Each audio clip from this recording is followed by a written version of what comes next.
መስጊድ እንዲገነባ የሚደረገውን እንቅስቃሴና ጫና አጥብቀን እንቃወማለን።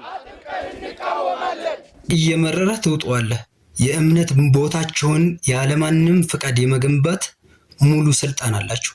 ሙሉ ስልጣን ተወልደው ያደጉበት አገር ላይ እውነትን እስልምናን አይደለም ጣዖትን የሚያስፋፉ መብታቸው ነው። ገዛ ሀገራቸው ላይ አንድ መስጊድ ሲገርምህ 50-60 መስጊድ ተገንብቶ ታይዋለህ። በሰለጠነ ዘመን እንደገና ወደ ኋላ ተመልሳችሁ የጅል ሐሳብ የምታስቡ ድንጋዮች እየመረራችሁ ትውጡታላችሁ። እንዳልነውም ሴራ ድራማ ነበረ። በመድረክ የምታውቁት ነው። ድራመኛ ናቸው። በጣም ድራማ ያበዛሉ። ዛሬ እንትና ጌታን ተቀበለ፣ በክራንች ነበር የሚሄደው። ዛሬ ነብይ እንትና ፈውሶት በእግሩ ቆመ ሄደ። አሜን። ዛሬ ደሃ ነበር አጥቶ ነበር፣ ከጌታ ብር ዘነበለት።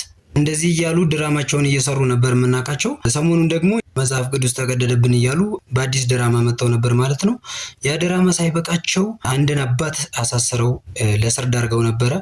ከ60-70 ዓመት በላይ የሆናቸው አባት በማያውቁት ነገር እስር ቤት ተወርውረው ይገኛሉ ማለት ነው። ይህ ድራማቸው ያው አላህ ሲያጋልጥባቸው ምን ብለው መጡ? መስጊድ ለመገንባት የሚደረገውን እንቅስቃሴ እንቃወማለን ብለው በግልጽ እስላም ጠልነታቸውን በግልጽ ሊያሳዩን ድራማቸውም ጋር ሲወጣ ያው በግልጽ መጥተዋል። አሁን ይህ ነብይ ተብዬ ነበረ። ባለፈውም ሰዎቹን አሰባስቦ በማያውቁት ጉዳይ ሰውየውን ለእስር ያስደረጓቸው። ምንም በማያውቁት ጉዳይ አንድ እምነት አለኝ የሚል ሰው እንደዚህ አያደርግም በጭራሽ። በግልጽ መጡ አላህ ተዋረዱ ሲላቸው ማለት ነው። ልጅየው ተቀጥሮ ሲሰራ የነበረው የነሱ አካል የሆነ የነሱ ተላላኪ የነሱ እምነት ተከታይ የሆነ ሰው ነው። ሸርሸር እናድርገው፣ ለሚመለከተው አካል እናድርሰው። ያለ ስራቸው የታሰሩትም እኒህ ምስኪን አባት በአስቸኳይ እንዲፈቱ ሁላችንም ድምፅ እንሆናቸው። ወሰላሙ አለይኩም ወራህመቱላሂ ወበረካቱ።